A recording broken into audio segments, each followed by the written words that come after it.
Welcome to this edition of MDM's Quicktake. My guest today is Mike Marks of Indian River Consulting Group. Mike, good to see you. Tom?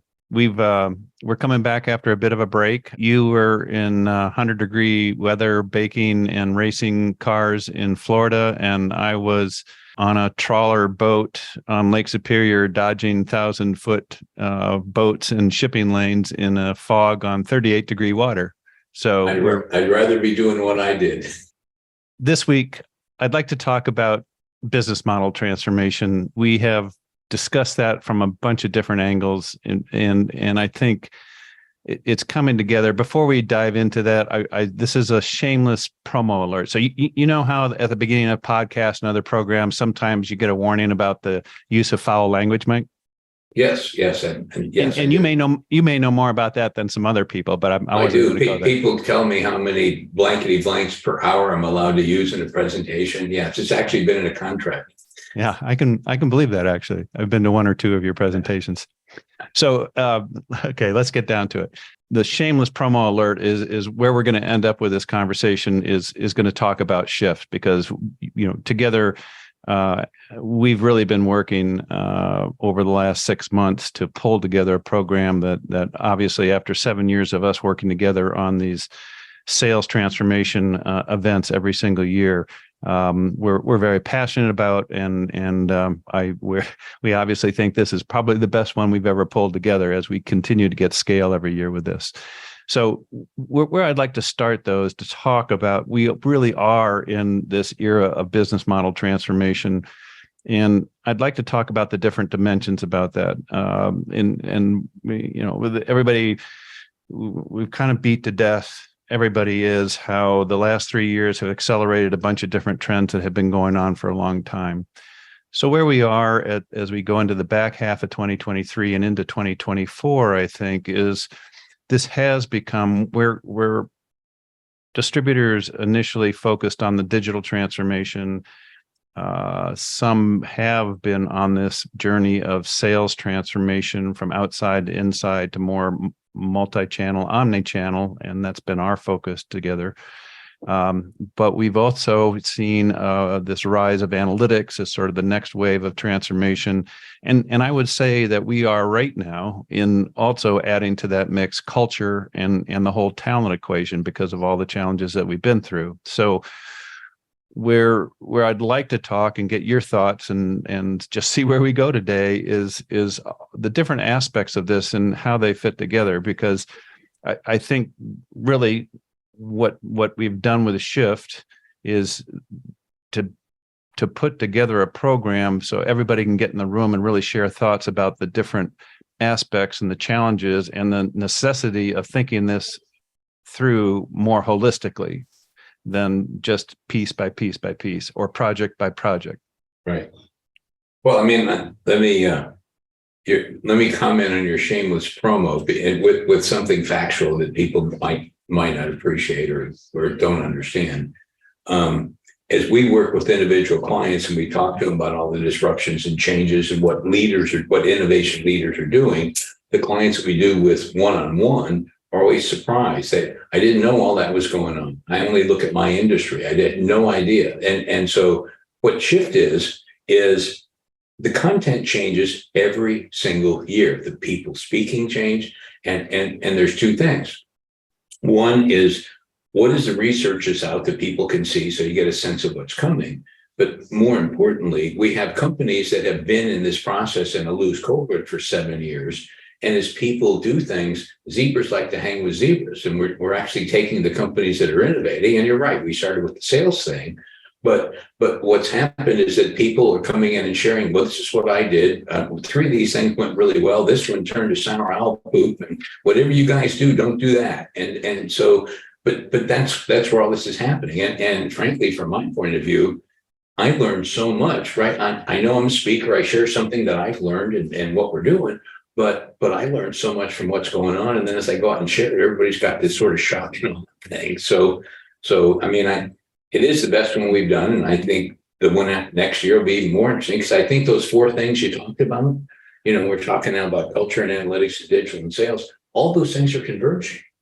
It's all that you can't just almost do one in isolation. So I mean, there's some really big changes, and it's just fun to see how people apply it. It's the old line from Mike Work, when you've seen one transformation, you've seen one, because everybody that has to do their own deal based on their customers and their suppliers. Sorry, I got excited on that, but it is different. It's not the same thing. And sheep dip, come in and you're going to get smart, and the rest of it, it's like, where's the scar tissue? What's working? What isn't working? We're even getting suppliers showing up now. Oh yeah, absolutely. And the corollary to that is that, you know, there's no magic answer here. There's no, there are templates, there are best practices, but it's so individual by company in terms of where you might be as far as how your customers want to do business with you and the sophistication of the channel that you're working in. There's just all these variables that are so variable. And so the power, I think, here is the ability to come in, cherry pick the ideas that are really going to give you the best leverage to make the biggest differences, to just move your business forward. I get to a point sometimes where I worry about transformation becoming a buzzword. And at the same time, there's no other way to describe it. But a lot of where I think, as I think about 2024, I think the companies that are going to really advance are those who are able to manage much more in an integrated fashion these different elements of trying to create competitive advantage. I do too, because the general, I mean, to me, the Cliff Notes version, let's just assume anybody's listening to this has got severe ADD. But if you talk about what's the direction of the tide on sales, it's taking field sales, instead of being the Lone Ranger, to being the point of the spear, where they move to market making instead of market serving, as we offloaded. And the digital, and this is the thing, I think it's not about selling stuff on the website. It's taking friction out of the customer experience so that they have no drama. There's no need for heroic recoveries. Your salespeople don't ever make a cold call ever again, because digital marketing's time. I mean, that's where it's going. And the analytics, it's really interesting. The Atlantic, when did we start doing that? 3 years ago, we added analytics. Oh yeah. Well, Yeah. And so what happened with that, when that's coming out, the main thing that I've seen, and I'll be talking about this, is how people have used it to make better decisions. And it's not some big intergalactic management thing.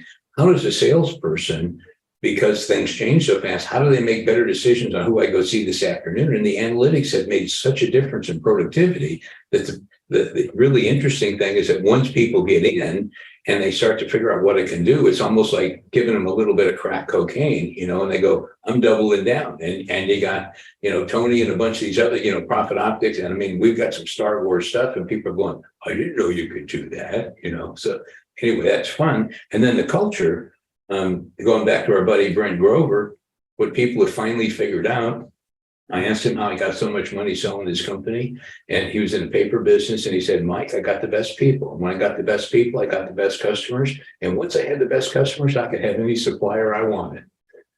So, but how all those things fit together is the fun part. So Anyway, that's our, I guess, our shameless plug. But I mean, if you really wanted to boil it down, there are people playing it to win and making a lot of progress, and other folks just talking about it. So your transformation, there's a big difference between talking the talk and walking the walk. And this is a room, a couple hundred people that are doing it. And here's a little bit of context, because if you take a look at the big nationals across both general line, but across also specific sectors, I think a lot of people would say that they've been pretty effective at taking share over the last year or two. I don't know if you would agree with that or not. Well, I do. And I mean, it's there's a lot of moving pieces, but the post-pandemic world is way different. I mean, we went through the shock and awe in 21, and a lot of people haven't even recovered from that yet, but the world's very different. The guys got their act together. Yeah. And some people will attribute that to, okay, they have more power over their suppliers. So when supply chain squeezed down, they were able to have more leverage and yada, yada. They yes, that's true. I would argue that what they had that smaller independent distributors didn't necessarily have is the capacity to approach all of these things in a more integrated fashion and to move forward faster in terms of pivoting on some of these things. And this goes back to initially right in the beginning of 2020 when we together were doing the live program and we're getting a lot of this input from the distributors, both large and small, and in terms of what they were able to do to pivot their teams and move forward. So if we fast forward now here about 3 years, I really think looking back a little bit is that's one of the competitive advantages I think that the larger players had, that perhaps it was a little bit more difficult for that transition for smaller players to take. I'm in violent agreement with you, because the main difference is having the resource to work on the business instead of work in the business. And a lot of the smaller distributors, I mean, we've just come out of everybody should be wearing a combat infantry medal in terms of the pandemic. But when you had staff guys at some of the big ones, and frankly, I mean, because you've seen all these big guys are coming to this thing too, and the little guys, but they had the time to bring the ideas forward and think about it critically, so that it made it a lot easier, for a lot of the big companies to do it. The thing I think that's different now, look at all the phone calls that you and I have had from these little startup technology guys. The cost of doing this stuff has collapsed. You could be a $5 million distributor and be buying some really cool, even AI tools. And so there's a giant leveling. So this is now not about people's ability to do it because they can afford it. It's about their willingness. Where do they get the information to do it? And so the big problem is this is moving so fast. Unless you're doing like what we do, it's very, very hard to keep up with all the change. So you're 2 steps ahead of me, as you usually are. In that, where I was going to go with this was that in 2024, I think that this is the opportunity for the great leveler. And that's probably not the right term, but we'll come up with something sexier. But I think it is going to change, because this is accelerated so fast. We're going to start to see bubbles popping. Right. So, there has been this gap that we've talked about that's formed in terms of how particularly the larger companies have been able to gain share and move ahead a little bit of the rest of the field. I think where we are, for the reasons that you just outlined, in 2024, I think we're going to see that leveling take place in the competitive landscape. It's a lot of fun to be an observer when you're watching a bar brawl, right? We'll be sitting in the corner sipping something nice, but the problem is that the bureaucracy, the return to work instead of work remote, when you start talking about culture, and the leading companies have basically thrown out a lot of traditional employee handbooks that let middle managers function so they can hide behind rules instead of leadership. I mean, all that's changing so fast. I'm enjoying being an observer. I mean, at the age of 74, you've just been looking at this thing for so long, and it's changing. And I feel this leveling thing happening, because the big guys are getting stuck with the bureaucracy and a lot of the other stuff. And some of the really innovators have been much smaller companies. I was just with one last week that's kicking butt. And I'm really glad you're making that point, because the reason I said what I did and why I'm pushing this theme is because both you and I have seen these smaller companies that have been very agile and taken advantage of the technology pieces, but they've also, they've gotten the right talent in, they've doubled down on analytics, they are really pursuing all of these things that have huge impacts on their ability to compete. And they've just done fine or outcompeted their larger competitors. And they, one of the hallmarks of that are those smaller companies that have outsized power with their suppliers, and and there's a good reason for that. And so given that, I think so those are the leaders when you take a look and try to break it up by size and competitive landscape. What I think we're going to see here now is that's going to expand across the industry sectors, where it's going to just keep going down in terms of size of company, but that innovation piece is really going to accelerate here over the next year or two. Well, and I remember the first time we spent some time with Max Meister, people didn't believe it. It's like, is the guy an actor? Are you guys making this stuff up? And I go, no, I mean, he's got skin in the game. It's just football. But yeah, he did this. And no, he can't be that small. There's got to be an extra zero in the revenue. And you don't want to talk about outsized impact. But I mean, and he's one of the guys we have. He's sharing that story at Shift this year, right? You're actually coming out public and flying over. Absolutely. Yep. Yep. Cool. One of many great stories in the room. Next piece I think I want to talk about here is, and this is part of the context for all of this, is because many people are talking about this transition to a platform economy that we're in, and I think that has a big impact, and just how all the Googles and actually there's one of my favorite ways to describe the impact of that is something that Tom McFadden of McFadden Digital, who will also be in the room and talking about marketplaces at Shift. Yeah, he's a hoot. In a book that he wrote in 2021 around marketplace best practices, he talks about platforms. And I just want to quote a paragraph here. Platforms have transformed how suppliers and consumers interact. A decade ago, before Uber, Airbnb, and DoorDash became popular, who would have felt comfortable getting into a stranger's car to go stay in another stranger's home and then eating a meal prepared and delivered by other strangers? I love that. Yeah. But to me, that just describes like this total, explosion of, common supply channels.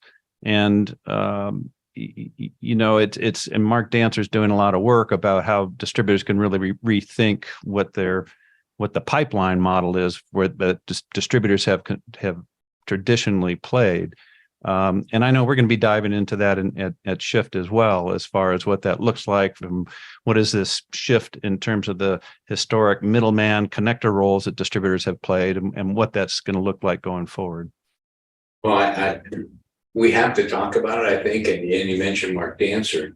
A lot of people think that I'm sort of in the forefront and learn a lot of this stuff, and I can share all these things. I'm one chapter ahead of everybody else in the classroom. Mark Dancer's the guy. I'm learning all the new stuff. He's at the bleeding edge of all this stuff, and some of these ideas are scary, exciting. And he's talking about stuff, and I start thinking, oh, I can see how that economics thing's going to work. So between what Tom's doing and you start to take a look, people have love and hate. I want to make a comment on these marketplaces, and basically the redneck version of what you just said is that a customer can go to a marketplace and see your products available for sale, both quantity available and price, and they can also see your competitors all at once. And a lot of distributors are just they're duct taped to the wall in this thing and just thinking like it's still the 60s. I don't want to be in anything where my competitors get exposure, right? Well, and so what's really interesting when you look at the guys that get traction, I mean, just a simple example. I mean, it's slightly different, but I want to just talk about Zorro for a second, because the McKinsey shared their whole project with Grainger last year at the NAW conference. And since when they introduced Zorro, which is the no sales rep, cheap cost, do it all on the web, the whole deal, they introduced that in 2011. And since then, Grainger has increased 80%. It's almost like doubling the size. But when they went out and did that, and everybody's all upset that somebody's going to buy from the cheaper, Zorro was only 1/6 of that growth. So here's the deal. If I am a competent distributor and the two obstacles that the distributors that hate it basically suck at two things. They're doing so much negotiation, letting the sales guys do everything that they can't have published prices on the web that somebody can call up and buy. You got to call to see your deal. And nobody wants to talk about friction. I got 10 guys I can click a button on. I'm never going to make that call. You're on drugs. Right. And then the second thing is a lot of these guys are trying to do so much drop shipping and special orders now that they don't have any inventory. So if I have good inventory and I've got clean prices, I mean, one of the things, frankly, we just sold the company, so I guess I can say it. But one of the things we did at Hisco, it took us 3 years to figure out how do we have published prices and actually make all that work where we can sync to it. And then we actually were really focused in terms of getting a full wagon in terms of what we were selling. And our e-business what people forget is that e-business, a lot of times we captured a lot of new customers because we had stuff and they need it. And then all of a sudden the sales rep goes out and now then they turn into a real customer. So, but these guys that are playing the game not to lose and trying to watch their pennies, they're going to hate that. But the big thing, the reason marketplaces are going to be with us, if you're a customer, look at all the friction it takes out. Because how would I like to have a factory automation or a fluid power or power transmission be able to get all that in one place, right? I mean, it's customers control all this. It's where they're going to go to the best deals. So, and it's not about price. People miss that. Oh, sorry, we can go on for a long time, but there's other stuff. But two quick points, and one is even if you don't anticipate putting together a marketplace, it's really important to know what your competitors are doing around that and how they operate and how that's going to impact the choices that your customers have in terms of how you form a strategy to keep your customers close or get closer to them. The other aspect of that I think is important is that we're talking about transformation at Shift, but you just mentioned inventory. I know based on where we are right now in the cycle, that inventory is going to be a big part of the conversation over the 3 days that we're together because of just the challenges right now that everybody is facing around inventory and pricing, the softening of pricing and what that looks like. So again, there's this bigger picture of transformation, but a lot of what I know we'll be talking about is much more short-term in this cycle. And depending on how things play out here over the next 3 to 6 to 12 months, there's some really critical decisions to make about how you position, how you manage your inventory, and how you work with suppliers. Funny how you bring that up, because some short-term thinking manufacturers, large companies, when all this happened and things were short, boy, they just jacked up the price like there's no tomorrow, right? And they're looking at their quarterly earnings, but they betrayed the trust of their channel partners and the end users. And now that things are moving back, customers are putting a lot of pressure back, and we've created critical selling events where distributors have changed their alignment in terms of their key guys. And man, once you lose that as a manufacturer, you're going to have to pay a bunch of money to get it back. It's kind of like what happened. Well, I don't want to talk about major screw-ups publicly. Yeah, Mike, I think we accomplished our mission here. We wanted to talk about this business transformation. We didn't want to try to get too shameless, but obviously we're excited about what we're doing and what we're pulling together here. So would you do me one favor before, and this is part of the show, would you at least briefly mention 15 seconds who some of the companies are that are going to be sharing their story specifics, and then who some of the research? I mean, just because people don't know, and we're playing at the A level now. I mean, there isn't anything above it. I didn't pay you to say that. Yes. Okay. Here's it's going to be 60 seconds.